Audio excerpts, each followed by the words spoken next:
இந்த மாடன் கொடைவிழா படத்தை வாழ்த்தி வெற்றி பெற வேண்டும் என்று வேண்டிக் கொண்டு பேச இருக்கிற அருமை சகோதரர் பாக்யராஜ் அவர்களே, அருமை தம்பி செல்லுமணி அவர்களே, அருமைக்குரிய ராமநாராயணன் என்ற புகழ்பெற்ற இயக்குனர் தயாரிப்பாளரின் திருமகன் தேனாண்டாள் முரளி அவர்களே, மற்றும் உள்ள பெரியவர்களே, மேடையில் அமர்கிற நல்லவர்களே, வாழ்த்த வந்திருக்கிற நல்ல உள்ளம் கொண்டவர்களே, மாடன் என்பது குல தெய்வம் அல்ல கிராமத்து காவல் தெய்வம். எல்லைச்சாமி ஒவ்வொரு கிராமத்திலும் உண்டு. எல்லைச்சாமி விழா நடத்துவாங்க பெருசா. அந்த ஒரு விழாவை வைத்து மையமாக கொண்ட ஒரு கதை. நாம சில துளிகளை பார்த்தோம், சாதத்தின் படுக்கைகளை, சில சாதத்தை நசுக்கி பார்த்தோம், சரியாக வெந்திருந்தது. கிராமத்து மனம் மிக்க படங்கள் மக்கள் வரவேற்கிறார்கள். இது மண்வாசனை மிக்க படம். அது ஒரு திருவிழா, தமிழ் பாரம்பரியம், தமிழக மக்களின் பழமையை மறக்காது இயக்குனர் தங்கபாண்டியன் அவர்கள் மிக அற்புதமாக சொல்லிருக்கார். பாட்டு இந்த தம்பி இளைஞர் எத்தனை படம் பண்ணாரு, அது பார்த்தா மாடர்னா இருக்காரு. மாடர்ன் படம், ஆனா ஒரு மாடர்ன் டைரக்ட். இசை நாட்டுப்புற பாட்டு நல்லா பண்ணிருக்காரு. இந்த 3 பாட்டுமே நல்லா அருமையா இருக்கு. கிராமத்து மண் வாசனை இருந்தது. நடித்தவர்களும் எல்லோரும் புதியவர்கள் என்றாலும் இயக்குனர் சிறப்பாக வேலை வாங்கியிருக்கிறார். எல்லாரும் இந்த ஹீரோயினிக்கு 2வது படம் என்ஜாய்னு ஒரு படம் முன்ன பண்ணிச்சு. அது நான் கூட வந்து அந்த படம் முடிக்கிறதுக்கு உதவியா இருந்தேன். அப்ப அந்த பாப்பா தெரியும், நல்ல நடிகை, முன்னுக்கு வர்றதுக்கு நல்ல வாய்ப்பு இருக்கு. தம்பி ஹீரோவும் நல்லா இருக்கான். ஒரு வறட்சியான பிரதேசம் தூத்துக்குடி. ஒரு பச்சை பயிர் கூட பார்த்ததான் படத்துல. ஒரு பயிர் நல்லா வளைஞ்சிருக்கு, பச்சை பச்சைன்னு இருக்கு. அப்புறம் ஒரு பஞ்சத்தில் அடிப்பட்ட கிராமத்துல போய் எடுத்திருக்காங்க. கதைக்கு சரியான இடம் போட்டிருக்கு. அதை விட நம்ம சகோதரர் சொன்னார் 30 நாள்ல படம் முடிக்கிறேன்னு. 23 நாள்ல முடிச்சார். தம்பி நீங்க நல்லா இருப்பீங்க, டைரக்டர் நல்லா இருப்பீங்க. ப்ரொடியூசர் மனு நோவக்கூடாது சார். நம்பி எங்கேயோ கஷ்டப்பட்டு கொண்டாந்து பணத்தை கொட்டுறாங்க சார். ஏதோ ஒரு ஆசை இல்லை, ஏதோ ஒரு கற்பனை இல்லை. அவங்க கொண்டாடுற படத்தை சில பாவிங்க, சிலர் எல்லாரும் இல்லை, அதாவது ஒரு 60-70% தயாரிப்பாளர் நல்லா இருக்கணும்னு கேமரா முன்னால் நின்று சின்சியரா பண்ணி கொடுக்குறாங்க. சின்சியரா சிக்கனமா அழகா படம் எடுத்து கொடுக்கறாங்க. ப்ரொடியூசர் நல்லா இருக்காரு, டைரக்டரும் நல்லா இருப்பாரு. அப்படிப்பட்ட டைரக்டர் நல்லா இருப்பாங்க. உங்களுக்கு தெரியுமா, வரலாற்றில் ராமநாராயணன் என்கிற ஒருவர் மிகப்பெரிய ஒரு பொன்னேட்டில் எழுதி போயிருக்கார். சிக்கனமா எப்படி படம் எடுக்கிறது. அதாவது சார், ஒரு 5 டீம் ஒர்க் பண்ணும் சார். இந்த ஒரு டீம் ஒரு கதை எழுதும், இங்க ஒரு டீம் ஒரு கதை எழுதும், இங்க ஒரு டீம் கதை எழுதும். ராமநாராயணன் படம் எடுத்துக்கிட்டு இருப்பார். இங்க டிஸ்கஷன் ஓடும் அடுத்த படத்துக்கு, இங்க படம் எடுத்துட்டு இருப்பார். 25 நாள், 27 நாள், மேக்சிமம் 30 நாள் சார். 1-2 நாள் கூட தேவையானா பண்ணுவார்.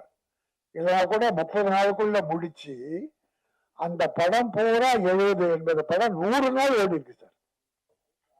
தமிழ் திரையுலகின் வரலாறு. யார் படம் எடுக்க வந்தாலும் ராமநாராயணன் எப்படி படம் எடுத்தார் என்பதை கேட்டு தெரிந்து கொண்டு அந்த வழியை பின்பற்றினா எல்லாரும் ஜெயிக்கலாம். அத போல இந்த தம்பி 23 நாள்ல படம் எடுத்தாரு. அதுதான் ப்ரொடியூசரும் டைரக்டரும் கணவன் மனைவி மாதிரி. கணவன் சம்பாதிச்சு பணம் கொடுத்தா மனைவி அருமையா சமைச்சு கொடுப்பாங்க. போல ப்ரொடியூசர் பணத்தை எங்க கொண்டாந்து கொடுத்தா டைரக்டர் அருமையா படம் பிடிச்சு கொடுக்கணும்.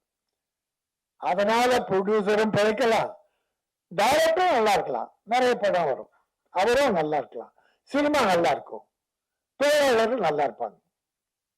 நான் எனக்கு இந்த பெரிய பெரிய கோடி கோடி வாங்குறாங்களே அந்த நடிகர்களை பற்றியோ டைரக்டர் பற்றியோ நான் கவலைப்படுறது இல்லை. இந்த எளிமையா சின்ன பட ப்ரொடியூசர்கள் நல்லா இருந்தா இந்த சினிமா நல்லா இருக்கும். வருஷத்துக்கு ஒரு 20, 25 இல்ல 30 பெரிய படம் தான் வருது. ஆனா 150 சின்ன படம் வருது. தம்பி செல்வமணி இருக்காரு, தொழிற்சங்க தலைவர், பெப்சி தலைவர். இந்த தொழிலாளர்கள்லாம் எப்படி வேலை பார்க்கறாங்க, யாரால் பிழைக்கிறார்கள் என்பதை தம்பிக்கு ரொம்ப நல்லா தெரியும். ஆகவே இந்த படம் எனக்கு ரொம்ப பிடிச்சிருக்கு. நாங்க ரொம்ப நாளாவே ஒரு சிட்டி லவ், ஃபைட்டு, வெஞ்சன்ஸ் அந்த மாதிரி படமே ட்ரெய்லர் பார்த்துட்டு இருந்தோம். ஒரு 6 மாசத்துக்கு அப்புறம் இப்போ ஒரு அருமையான கிராமியம் படத்தை பார்த்தோம். மிக்க மகிழ்ச்சி. படம் நல்லா இருக்கு. இதுல எல்லாருக்கும் லைஃப் கிடைக்கணும் என்று இறைவனை நான் வேண்டுகிறேன். அதோடு ஒரு விஷயத்தை நான் சொல்லிடுறேன். போன வாரம் ஒரு 4 நாளைக்கு முன்னால ஒரு பேப்பர் செய்தி திரையுலகையே குலுங்க வச்சிருச்சு, கதி வழங்க வச்சிருச்சு. நடிகர் திலகம் சிவாஜி கணேசன் வீடு ஏலம்.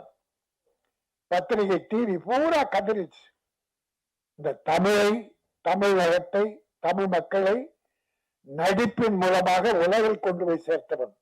எப்படி திருக்குறள் நம் தமிழை உலகத்தில் கொண்டு போய் சேர்த்ததோ அதுபோல் நடிப்புலகில் தமிழகத்தை உலகில் சேர்த்தவர் நடிகர் திலகம். 250 படத்துக்கு மேல் நடித்தார். புகழ், கட்டபொம்மன், எவ்வளவு திருவிளையாடல், விதவிதமான படங்கள். அவர் நடைய நடிப்பு, கன்னத்தின் நடிப்பு. அப்படிப்பட்ட சினிமா உயர்த்தி அவருடைய வீடு ஏழன்னும் போது பல பேர் பதறி போனார்கள், கதறினார்கள். நான் அழுதேன். சிவாஜி கணேசன் குடும்ப வீட்டுக்கா இந்த கதி? அது தம்பி யூடியூப்ல அதை பெருசா போட்டாங்க. அது பெரிய வைரல் ஆயிடுச்சு. அதோட ரிசல்ட் என்னன்னா, இன்ன காலையில பிரபு எனக்கு போன் பண்ணார். நடிகர்களுடைய மகன் பிரபு டைமண்ட் பாபு போன் எனக்கு போட்டு என்ன பேச சொல்லி, டைமண்ட் பாபு போட்டு கொடுக்க பிரபு பேசினார். அண்ணே, உங்க பேச்சை கேட்டு நான் அழுதுட்டேன். எங்க அப்பாவுக்கு இப்படி ஒரு பேரு ஏலம்னு வரணும் அப்படின்னு நீங்க பேசுறது அழுதுட்டேன்னு அவர் சொன்ன வார்த்தைகள். ஆனா இத உண்மை பாதிதான். என்ன அந்த வீடு அப்பா என் பேர்ல எழுதியிருக்காருன்னு, பிரபு பேர்ல சிவாஜி எழுதியிருக்காராம். இதை எப்படியோ மாற்றி என்ன பண்ணியிருக்காங்கன்னு அதெல்லாம் நான் சொல்ல விரும்பல. குடும்பத்துல ஏதோ தப்பு நடந்துருச்சு, அதனால ஏலம் போகாதுன்னு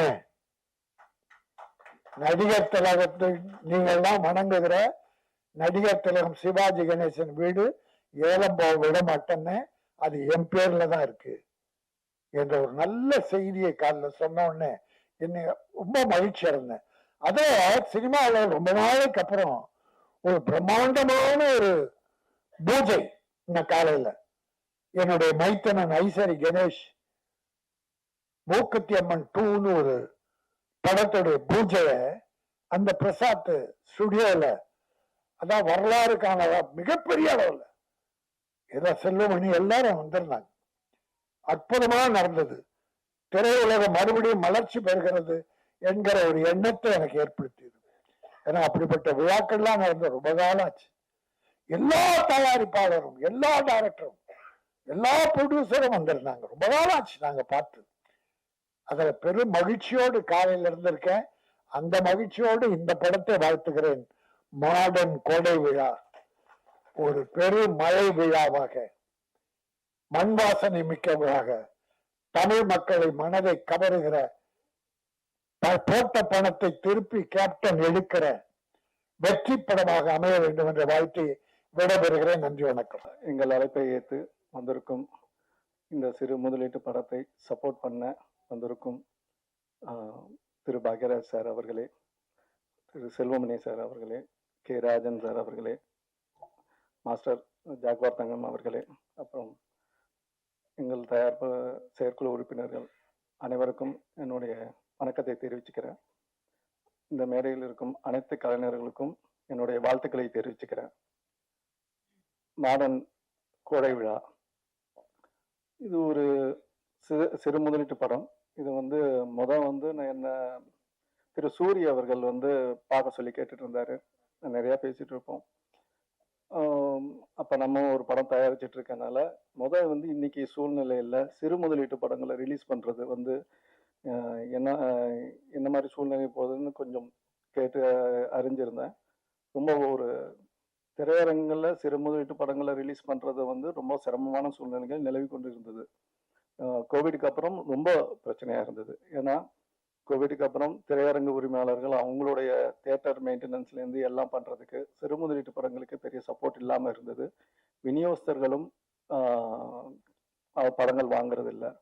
ஸோ இந்த மாதிரி ஒரு சிறு முதலீட்டு படங்கள் ஒரு வருஷத்துக்கு கிட்டத்தட்ட ஒரு 200 படங்கள் வந்துகிட்டு இருக்கு. இப்போ சமீபமா இந்த 2025 பார்த்தீங்கன்னா பெரிய படம் நீங்க கணக்கு போட்டீங்கன்னா 1-2 படங்கள், அதை தாண்டி எல்லாமே medium budget and small budget films தான் இருக்கு. ஸோ இந்த மாதிரி படங்களுக்கு ஒரு சப்போர்ட் வேணுங்கிறதுக்கு நானும் பார்த்துட்டு இருந்தேன். அது மாதிரி சூரி சார் சொல்லியிருந்தாரு. அப்புறம் பன்னீர்செல்வம் மூலமாக விஜய் முரளி மூலமாக எனக்கு இந்த படம் வந்து பார்த்தேன்.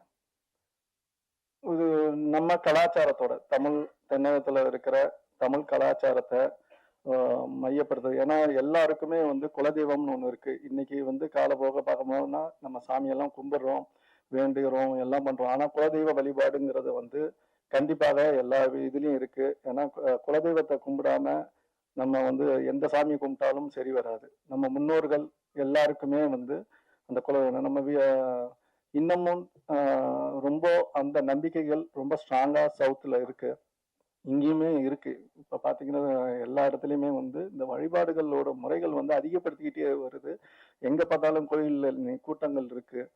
அதுல அப்படிப்பட்ட நம்ம கிராமத்துல வந்து நிறைய கோயில்கள்ல விழாக்களோ பூஜைகளோ இல்லாத சூழ்நிலைகளும் பண்ணிட்டு இருக்கு.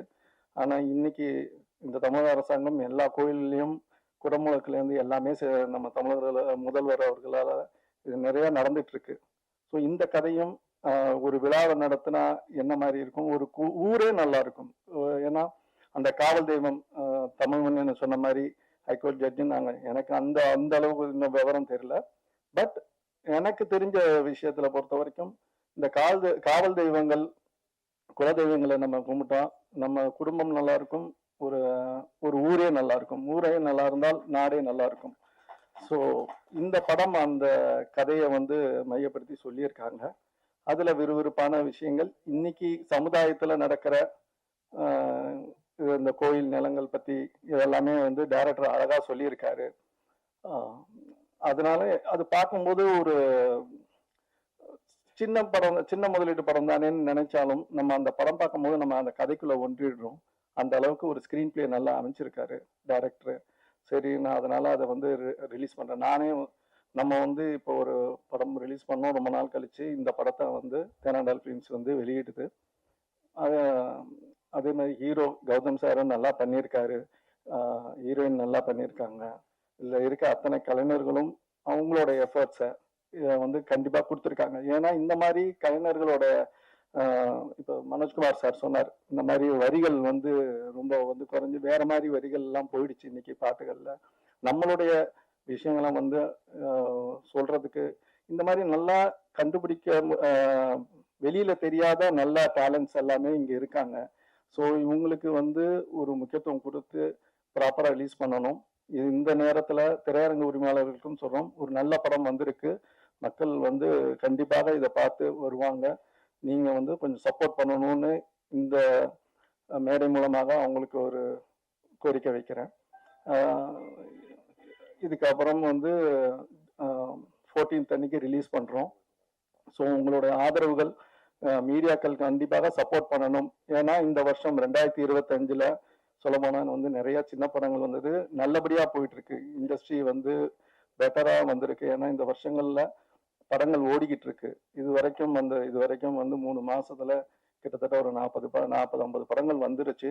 ஆனா எல்லா படமும் ஓரளவுக்கு நல்லபடியாக போயிட்டு இருக்கு.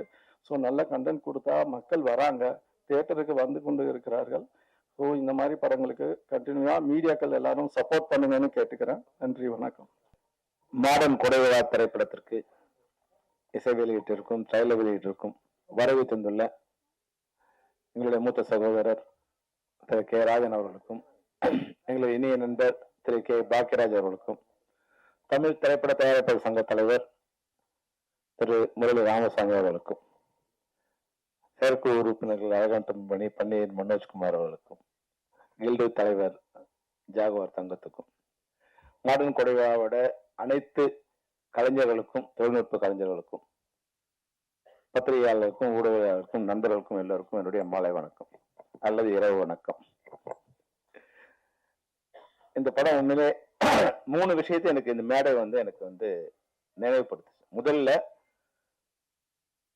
ஒரு 4-5 வருஷம் கழிச்சு ஒரு குடும்பமா அரங்கேறியது இந்த திரைப்படம் தான் நினைக்கிறேன். முதல்ல அந்த அனைத்து ஹீரோ ஹீரோயின் மட்டும் இல்லாம, சின்ன கலைஞர்கள் மட்டும் இல்லாம, director, producer, editor, dance master, fight master, production manager, சின்ன சின்ன நடிகர்கள் எல்லாரையும் மேடை ஏற்றி எங்களுடைய பங்கு இவங்கெல்லாம் இந்த குடும்ப உறுப்பினர்கள் அப்படின்னு சொன்னது அந்த தயாரிப்பாளருக்கு என்னுடைய நன்றி சார். முதல்ல நீங்க எல்லாரையும் பெருமைப்படுத்தினீங்க. அது கால் தாமதமாச்சு, அதெல்லாம் வேற விஷயம். எல்லாரையும் பெருமைப்படுத்தி எல்லாருக்கும் சால்வை போட்டு, மற்றவங்க கொஞ்சம் கஷ்டமா இருக்கும் நேரம் ஆயிடுச்சுன்னு. ஆனா அந்த சிறு கலைஞர்களுக்கு அந்த சால்வையை வாங்கும்போது அவருடைய வாழ்க்கையில இது மிகப்பெரிய ஒரு சந்தர்ப்பமா இருக்கும். அதனால பரவாயில்ல, கொஞ்ச நேரம் வெயிட் பண்றதுல எந்த தவறும் இல்லை. ஏன்னா எவ்வளவு நேரம் பல பெரியவங்களோட நம்ம காத்திருக்கோம். சின்ன கலைஞர்களுக்காக நம்ம கொஞ்ச நேரம் இருக்கிறதுல எந்த வருத்தமும் தான் நாங்க அது சந்தோஷமான நிகழ்ச்சியா இருந்தது. அந்த வகையில நம்ம உதயசூரியனுக்கு என்னுடைய நன்றி. ஏன்னா கேப்டன் எப்போதுமே தமிழ்நாடு ஏமாத்தினதில்லை. அதனால இந்த கேப்டனையும் தமிழ் திரைப்படத்துல ஏமாத்தாதுன்னு நினைக்கிறேன் உங்களுடைய. அதனால நீங்க நல்ல டைரக்டர் முதல்ல சூஸ் பண்ணிருக்கீங்க. ஆனா அவர் நல்லா ஏமாத்திருக்கீங்க. உங்க பையன் வளர்ற வரைக்கும் அவனை வெயிட் பண்ண வச்சு அப்புறம் மனதை வச்சிருக்கீங்க. அவர் 2017 கதை சொல்ல வரும்போது அவங்க பையன் அதுக்கு செட் ஆகல, கொஞ்சம் சின்ன பையனா இருந்திருப்பான்னு நினைக்கிறேன். அவர் வளர்ற வரைக்கும் வெயிட் பண்ணி அவனை காக்க வச்சு நீங்க டைரக்டர் ஆக்கிருக்கீங்க. தங்கபாண்டி உண்மையே பரவாயில்ல, பொறுமையா இருந்து அவர் சிறப்பா அந்த படத்தை முடிச்சிருக்காரு. அதாவது 30 நாள்ல சொல்லி 23 நாள்ல முடிச்சாருன்னு கேட்கும் போது இந்த நூற்றாண்டுல முதல் மனிதரை நான் அவரை பார்க்கிறேன். ஏன்னா 2வது விஷயமா நான் சொல்ல வச்சது என்னன்னா, தயாரிப்பாளர்கள் வர்றாங்க. இப்ப நான் ஒரு 15-20 நாள்ல பாக்குறேன். அந்த ராஜா என்ன சொன்ன மாதிரி ஒரு தயாரிப்பாளர் இங்க உள்ள வரும்போது ஒருத்தர் 5 கோடி ரூபாயில படம் பண்றேன்னு சொல்லி கொண்டு வந்திருக்காரு. அவர் இன்னைக்கு 22 கோடி ரூபாய் அவருக்கு படம் பட்ஜெட் வந்திருக்கு. ஒருத்தர் 7 கோடியில படம் எடுக்கிறவங்க வந்திருக்காங்க. இன்னைக்கு 16 கோடி ரூபாய் பட்ஜெட் வந்திருக்கு. இன்னொருத்தருக்கு 6 கோடி ரூபாயில பட்ஜெட் வந்திருக்கு. 12 கோடி ரூபாயில பட்ஜெட் நினைக்குது. 1.5 கோடி ரூபாய் படம் முடிச்சு வந்திருக்குன்னு கொண்டு வராங்க. அவர் 4 கோடி ரூபாய் பண்ணிட்டார், ஒன்னும் பட முடியல. அப்போ எந்த விதமான முன்னேற்பாடும் இல்லாம, திட்டங்கள் இல்லாம அப்படி படத்துக்குள்ள வரும்போது கடைசியா பாதிக்கப்படுறது தயாரிப்பாளர் மட்டும்தான், வேற யாரும் இல்லை. நீங்க நல்லா எல்லாரும் அவங்க பங்குக்கு ஏதோ வாங்கிட்டு போயிடுறாங்க, வந்த வரைக்கும் வாங்கிட்டு போயிடுறாங்க. கடைசியா பாதிக்கப்படுறது தயாரிப்பாளர் தான், என்னவா இருந்தாலும். அப்போ நம்ம தான் பாதிக்கப்பட போறோங்கிற அந்த இது மனதில் வச்சுக்கிட்டு முதல்லயே அதை கையில எடுத்து அதை உறுதியா நின்னாங்கன்னா என்ன பிரச்சனை உங்களுக்கு? கடைசியில உங்களுக்கு யாரும் கூட நிக்க போறது கிடையாது. நீங்க தான் எல்லா சுமையும் சுமக்க போறீங்க. அப்ப இவ்வளவுதான் பண்ண முடியும்னு முதல் நாள்ல இருந்து அதை தெளிவுபடுத்தி அந்த படத்தை எடுத்து ஆரம்பிச்சா குறைஞ்சபட்சம் அந்த நஷ்டம் இல்லாம இருக்கலாம். இது ஒரு சிறப்பான தொழில் இது. ஆனா அந்த சிறப்பான தொழில திட்டமிடுதல் இல்லாததால யார் யாரெல்லாம் அதுக்குள்ள உள்ள உட்கார்ந்து திட்டமிடுதல் மூலமா தயாரிப்பாளர் இந்த படப்பிடிப்புல இல்லாத ஒரு நிலைமை இருக்கிறதால நான் இந்த 15 நாள்ல நான் பாக்குறேன். 15 நாள்ல 100 படங்கள்ல 90% படங்கள் எல்லாமே ஓவர் பட்ஜெட் தான். இன்னைக்கு எங்களுக்கு எல்லாம் கோடிக்கணக்கான ரூபாய் நன்கொடையா கொடுத்த நிறுவனம் இன்னைக்கு ஒரு 400-500 கோடி ரூபாய் அவங்க ஓவர் பட்ஜெட்ல நிக்கிறாங்க, லாஸ்ல நிக்கிறாங்களா? இது மாதிரி தயாரிப்பாளர்கள் இருந்தா தமிழ் இண்டஸ்ட்ரிக்கு ரொம்ப நல்லா. மேடையில் அமர்ந்திருக்கும் என்னுடைய மரியாதைக்குரிய திரையுலக பெருமங்கள் எல்லாமே இங்க இருக்காங்க. அவங்களுக்கு என்னுடைய பணிவான வணக்கத்தை தெரிவிச்சுக்கிறேன். நன்றியிலிருந்து ஆரம்பிச்சா கரெக்டா இருக்கும்னு நினைக்கிறேன். ஏன்னா அது கடைசியில மறந்துடக்கூடாது. அதனால முதல்ல அதுல இருந்து ஆரம்பிச்சுக்கிறேன். முதல்ல ப்ரொடியூசர் உதயசூரியன் அவர்களுக்கு நன்றி சொல்லிக்கிறேன். என்னன்னா ஏதோ கஷ்டப்பட்டு அங்கே இங்கேயும் சம்பாதிச்ச காசுல ஒரு புது ஆளை வச்சு அவருக்கு ஒரு சான்ஸ் கொடுத்து படம் எடுக்கலாம்னு சொல்லி முடிவு பண்ணி வந்து இத்தனை பேர்த்துக்கு வேலையெல்லாம் கொடுத்துருக்காரு இல்லையா, அதுக்காக அவருக்கு நன்றி தெரிவிக்கும். அவர் கப்பலை வந்து பத்திரமா கரை சேர்த்துற மாதிரி திரைப்படத்துறைக்கு வந்த அவரை பத்திரமா கரை சேர்த்துன தங்கமணி டைரக்டர், அவருக்கு வந்து நன்றி தெரிவிச்சுக்கணும். அதே மாதிரி அவருக்கு உறுதுணையா இருந்த எல்லா டெக்னீஷியன்ஸ், விபின்ல இருந்து சின்ன ராசில இருந்து எல்லாருமே, எல்லா டெக்னீஷியன்ஸும் அவ்வளவுதான் இருந்திருக்காங்க. அவங்களுக்கு நன்றி தெரிவிச்சுக்கிறோம். அப்புறம் இந்த விழாவுக்கு நான் வர்றது காரணமா இந்த என் ஆபீஸ்ல இருக்கிற தேவேந்திரன் தான் வந்து, தேவேந்திரன் அவ்வளவு சீக்கிரம் வரமாட்டாப்புல, ஏதாவது ஒண்ணா சும்மா வந்து என்ன எப்படி இருக்கீங்கன்னு, இந்த படத்துக்கு பர்டிகுலரா வரணும் அப்படின்னு சொல்லிட்டு ரொம்ப அக்கறை எடுத்து தேவேந்திரன் வந்து இந்த படத்துக்காக வந்து கூப்பிட்டாப்புல. ஸோ தேவேந்திரன் நன்றி. அதுக்கப்புறமா வந்து ப்ரொடியூசர் எங்கிட்ட சொல்ல நேரடியா சைடில் பேசிட்டு இருக்கும்போது கேட்டேன், அதாவது ஒரு நல்ல விஷயம் யார் செஞ்சாலும் அது எப்படி இருந்தாலும் வெளியே ஏதாவது ஒரு விதத்தில் வந்து சேரும்னு சொல்லுவாங்க இல்லையா, அந்த விதத்தில் ஒரு கவுன்சிலர் சின்ன சின்ன துறையா ஷூட்டிங்ல அவ்வளவு ஹெல்ப்ஃபுல்லா இருந்தாரு அப்படின்னு சொல்லிட்டு ப்ரொடியூசர் வந்து சொன்னாரு. ஸோ எந்த அளவுக்கு அவர் ப்ரொடியூசர் வந்து அவரை வந்து கூப்பிட்டு கௌரவிக்கும் போது அதை சொல்லிட்டு இருப்பாருங்கன்னு தெரிஞ்சுட்டேன். ஸோ அவருக்கும் மனமார்ந்த நன்றி தெரிவிக்கிறேன். அதுக்கப்புறம் நட்புக்காக முத்துக்குமார் அவர்கள் வந்து இங்க எல்லாத்துக்குமே சால்வ் அனுப்பிச்சு நட்புக்காக அவர் இதை பண்ணாரு, அதுக்கு நன்றி தெரிவிச்சுக்கிறேன். அதுக்கப்புறமா தான் ஆடாவிட்டாலும் தன்னுடைய சதை யாருங்கிற மாதிரி சிவாய் சாருக்கு அவங்களுக்கு இப்படி ஒரு பேப்பர்ல வந்துருச்சுன்னு சொன்னோன்னே உண்மையிலேயே உள்ளூர அழுகையோட வந்து அதை ஒரு பெரிய மேட்டரா வந்து ரொம்ப ஃபீல் பண்ணி அதை வெளியே சொல்லிட்டு இருந்தார். அவர் விநியோக தலைவர் அது இதுங்கிறதெல்லாம் எனக்கு என்ன பொறுத்த வரைக்கும் திரைப்படத்துறைக்கு எப்பவுமே ஒரு காவலாளி மாதிரி இருக்கார். அவர் எப்பவுமே சின்ன படங்கள் சின்ன தயாரிப்பாளர்கள் அவங்க நல்லா வரணும் அப்படிங்கிறது தான் ரொம்ப அக்கறை எடுத்துக்கிறாரு. என்னுடைய மரியாதைக்குரிய ராஜன் சார் அவர்கள், ஸோ அவர்களுக்கும் என்னுடைய மனமார்ந்த நன்றியும் தெரிவிச்சுக்கிறேன். அதுக்கப்புறம் இந்த படத்துல எல்லா டெக்னீஷியனும் பாட்டு எழுதினவங்க எல்லாருமே வந்து ஒவ்வொருத்தரும் சிறப்பான முறையில் வந்து அவங்கவுங்க வேலைகளை செஞ்சுருக்காங்க. இல்லைன்னா 23 நாளில் வந்து எல்லாம் படம் முடிக்கிறதுங்கிறது சாதாரண விஷயம் இல்லை. ஸோ பாட்டை பற்றி எல்லாம் நம்ம மனோஜ்குமார் வந்து சில வரிகள் எல்லாம் கரெக்டாக பிடிச்சிச்சு, அதை வச்சு சொல்லிட்டு இருந்தாரு. அதே மாதிரி நானும் ஓப்பனிங் சாங்கு அதை ஒரு திருவிழா சாங்கை வந்து அவ்வளோ அழகாக வந்து அவர் கம்போஸ் பண்ணியிருந்தாரு. அதுக்கு அடுத்தது டூயட் ரொம்ப மெலடியாகவும் பண்ணியிருந்தாரு.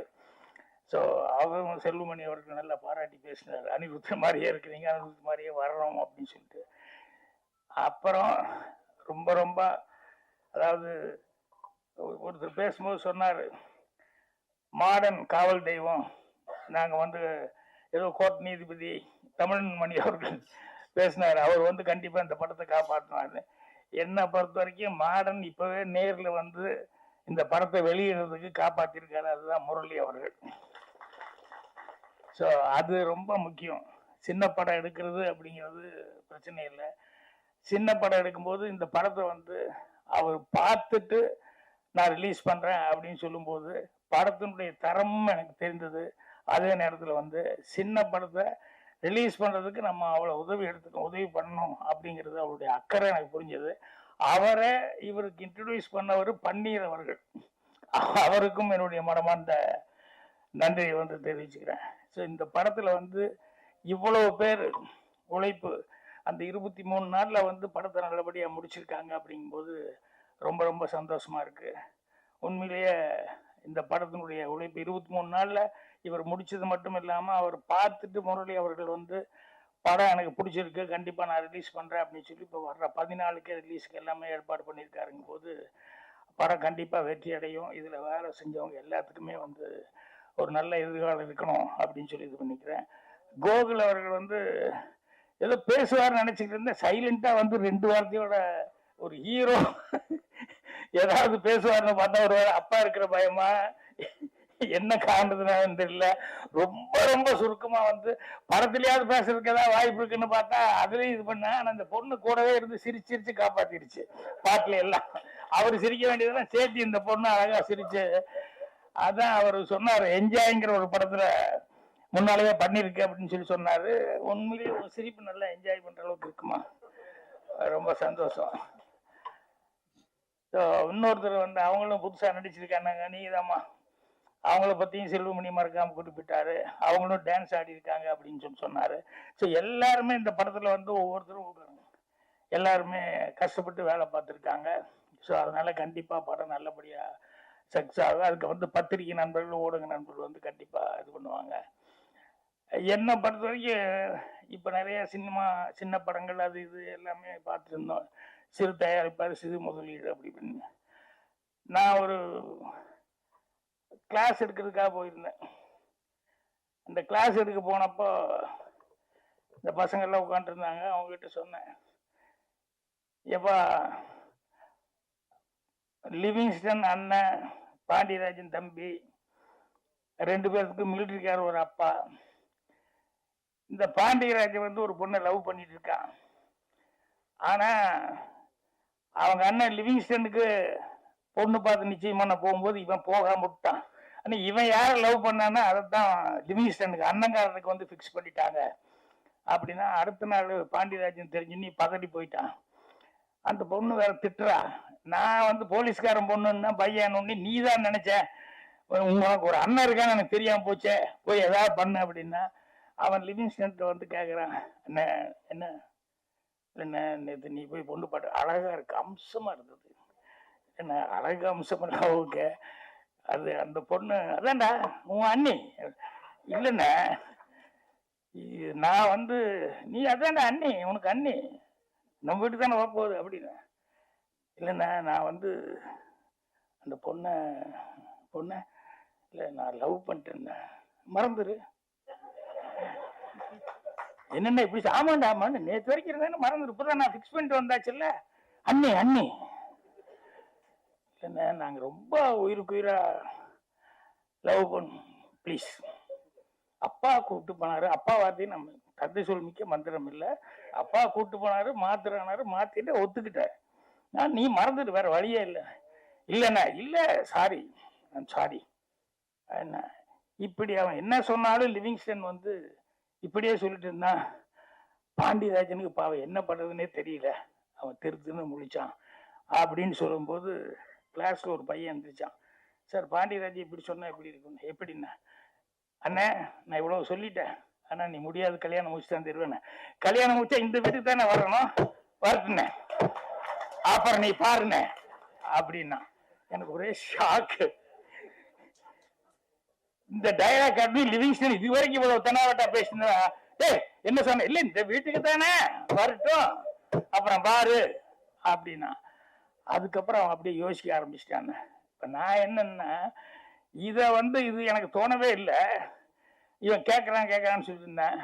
அவன் முன்னாள் உட்காந்துருந்த வந்துச்சு டக்குன்னு சொன்னான், இது எதுக்கு சொல்ல வந்தேன் அப்படின்னா, நம்ம சினிமா எடுக்கிற, நம்ம எழுதுறதை விட, நம்ம எடுக்கிறவங்களை விட ஆடியன்ஸ் வந்து இப்ப பயங்கர புத்திசாலித்தனம் ஆயிட்டாங்க. அவங்க பயங்கர கெட்டிக்காரத்தனமா இருக்காங்க. அதனால நம்ம தான் கொஞ்சம் யோசனை பண்ணி எடுக்கணும். நம்ம தான் புத்திசாலி அப்படின்னு காடரை தூக்கி விட்டு எல்லாம் பண்ணவே முடியாது. இப்பெல்லாம் கஷ்டம். இப்ப எத்தனை கோடிகள் என்னை போட்டாலும் ரப்பர் பந்து வந்து எப்படி போடிட்டு இருக்கு பாருங்க. அதே மாதிரி குடும்பஸ்தான ஒரு படம் வந்து அது எப்படி ஓடிட்டு இருக்கு பாருங்க. ஸோ அதனால சிறு முதலீட்டு படங்கள், சின்ன படங்கள் அப்படிங்கிறது.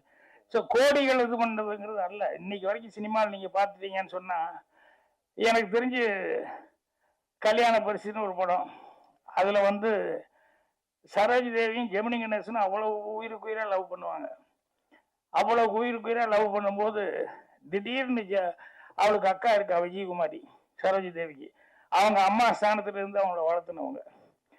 ஒரு நாள் வந்து சரோஜி தேவிக்கு தெரிய வருது, இல்ல அக்கா வந்து ஜெமினி கணேசனை வந்து ஒரு சைடா லவ் பண்றாங்க, அவங்க மேல ரொம்ப பாசத்தை வளர்த்திக்கிட்டாங்க.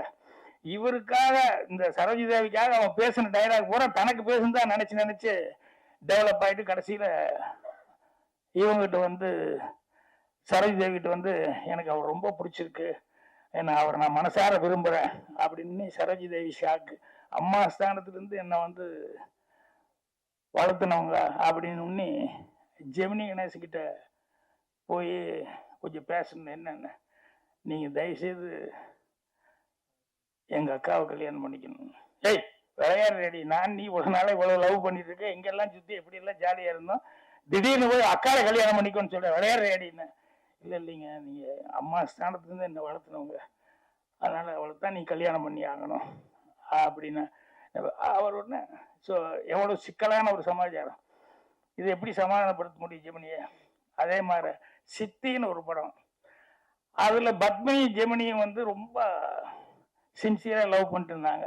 2 பேரும் உயிருக்கு உயிராக இருக்காங்க.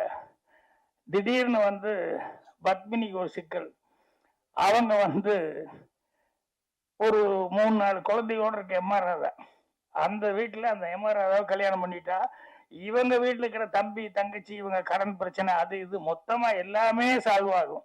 ஸோ அந்த குடும்பத்தில் இருக்கிற இந்த 3 குழந்தைகளுக்கும் அம்மா கிடையாது, இவளுடைய ஃபேமிலியும் இதாகி போகும் அப்படின்னு சொல்லி இவங்க வீட்டில் ப்ரெஷர் போட்டு இப்போ வந்து பத்மினி வேற வழியே இல்லாமல் வந்து எம்ஆர் ராதாவை கல்யாணம் பண்ணிக்கணும் அப்படின்னு சொல்லி ஒரு சூழ்நிலை. இப்போ இவங்க வந்து ஜெமினி கோயிலுக்கு வர சொன்னாங்க. ஜெமினி கோயிலில் வந்து அவர் ஏதோ பத்மினி கூப்பிடுறது லவர்னு ஒன்று வந்தாங்க. வந்த உடனேயுமே அந்த அம்மா வந்து இப்போ ஜெமினியை ஒத்துக்க வைக்கணும்.